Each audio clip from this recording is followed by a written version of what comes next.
கிறிஸ்துவுக்குள் பிரியமானவர்களே, இந்த நாளுக்கான தினசரி தியான வசனம் மத்தேயு எழுதின சுவிசேஷம் 24வது அதிகாரம் 37வது வசனம். மத்தேயு 24:37, Matthew 24:37. நோவாவின் காலத்தில் எப்படி நடந்ததோ அப்படியே மனுஷகுமாரன் வரும் காலத்திலும் நடக்கும். இப்ப கர்த்தராகிய இயேசு கிறிஸ்து என்ன சொல்றாரு? அவருடைய வருகையை குறித்து சொல்லும் போது அதற்கு அடையாளமாக நடந்த சரித்திரத்தில் நடந்த இன்னொரு சம்பவத்தை காட்டுறாரு. அது எந்தது? நோவாவின் காலம். இந்த நோவாவின் காலம் எப்படி இருந்தது? ஆதியாகமம் 6வது அதிகாரம் 5வது வசனத்துல பார்க்கிறோம், அவங்களுக்குள்ள ஒரு நெறியான வாழ்க்கையே இல்லை. ஆதியாகமம் 6:11 பார்க்கிறோம், பயங்கரமான சண்டை, வயலன்ஸ் என்று சொல்லக்கூடியதாக.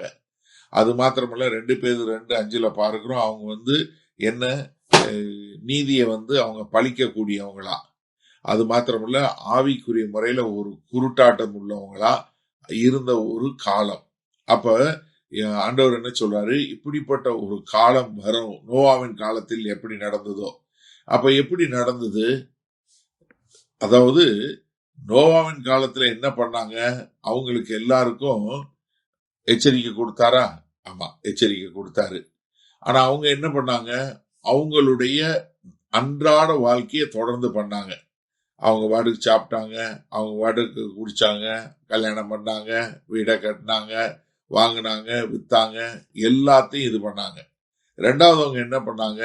நோவா நீதியை குறிச்சு பிரசங்கம் பண்ணாரு. 2 பேதுரு 2வது அதிகாரத்துல பேதுரு எழுதுறாரு, ரொம்ப அழகா அந்த உலகத்துல வரப்போகிற நியாய தீர்ப்பை குறித்து எச்சரிக்கையா கொடுத்து அவர் நீதியை குறிச்சு பிரசங்கம் பண்ணாரு. ஆனா ஜனங்கள் என்ன பண்ணாங்க?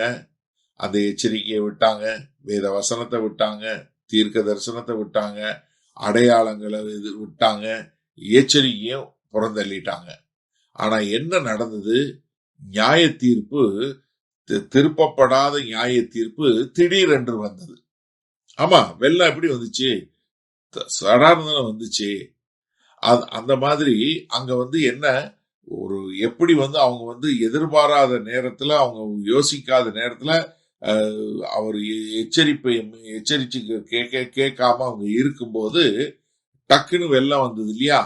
அதே மாதிரிதான் மனுஷகுமாரன் காலத்திலும் நடைபெறும். இப்ப மனுஷகுமாரன் காலத்துல எப்படி நோவாவுடைய காலத்துல எப்படி வெள்ளம் வந்துச்சோ அதே மாதிரி இப்ப மனுஷகுமாரனுடைய காலத்துல, அப்ப நோவாவுடைய காலகட்டத்துல மனுஷனுடைய இருதயம் எதை காட்டுச்சு? அவனுக்கு தேவனுக்கு எதிராக முரட்டாட்டம் பண்ணதை காட்டுச்சு, தேவனுடைய நீடிய பொறுமையை காட்டுச்சு. அதே சமயத்துல தீர்க்க தரிசனமாக எச்சரிக்கை கொடுக்கப்பட்டது. ஆனா திடீரென நியாய தீர்ப்பு வந்தது. ஆனா அதே சமயத்துல யாரு? விசுவாசித்த நீதிமான்களாகிய நோவாவின் குடும்பமாகிய 8 பேருக்கு ரட்சிப்பு உண்டாகக்கூடிய ஒரு காரியத்தை நம்ம பார்க்கிறோம். அப்ப கர்த்தராகிய இயேசு கிறிஸ்து வரும்போதும் என்ன வரும்? ரட்சிப்பும் வரும், நியாய தீர்ப்பும் உண்டாகும். அப்ப நம்ம எப்படி ஆயத்தமாய் இருக்க வேண்டும் என்பதை குறித்து கர்த்தராகிய இயேசு கிறிஸ்து இங்க சொல்லக்கூடிய காரியத்தை நம்ம பார்த்தோம். சரி, இந்த நாள்ல இந்த வசனத்தை நம்ம எப்படி எடுத்துக்கொள்வது? கர்த்தராகிய இயேசு கிறிஸ்து இதுவரைக்கும் தான் வரும்போது என்னெல்லாம் நடக்குங்கிறத தீர்க்க தரிசனமா சொன்னவரு, இப்போ ஒரு தனிப்பட்ட மனுஷனாக நீங்க கேட்டுக்கொண்டிருக்கிற மக்களாகி நீங்க எப்படி ஆயத்தமா இருக்கணும்னு சொல்லி சொல்றாரு. ஏன்னா நீங்க இந்த உலகத்தார் போல ஒத்த வேஷத்துல வாழ முடியாது. ஏன்னா நீங்க வித்தியாசமானவங்க. ஏன்னா நோவாவினுடைய காலத்துல தேவன் கொடுத்த எச்சரிக்கை செய்திய அவங்க என்ன பண்ணாங்க? நிராகரிச்சு புறந்தள்ளி விட்டு அவர்கள் தங்கள் இஷ்டம் போல வாழ்ந்தாங்க. இப்ப நீங்க அதே மாதிரி அவங்கள போல இந்த கொடுக்கக்கூடிய எச்சரிக்கைய, கொடுக்கக்கூடிய தீர்க்க தரிசனமான இந்த செய்திகளை தள்ளிவிட்டு நீங்க உங்களுக்கு ஏற்றார் போல வாழ முடியாது. அப்ப நீங்க எப்படி இருக்கணும்? நீங்க ஆயத்தமாக இருக்க வேண்டும். எப்படி ஆயத்தமா இருக்கணும்? நோவாவுடைய காலத்துல வெள்ளம் எப்படி வந்துச்சு? சடனா வந்துச்சு. நோவா தன்னுடைய பேழைக்குள்ள போய் மூடின உடனே என்ன வந்தது? உடனே வெள்ளம் வந்தது.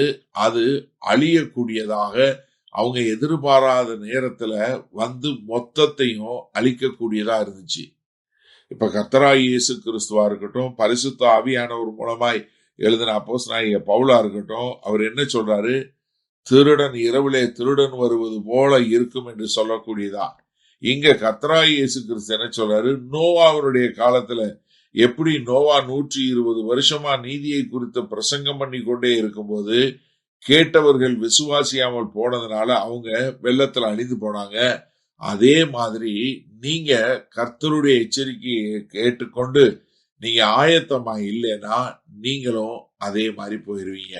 அப்ப எனக்கு அருமையானவர்களே, நீங்க உங்களை சுற்றி இருக்க உலகம் போல வாழாம இருக்க பார்த்துக் கொள்வீங்களா?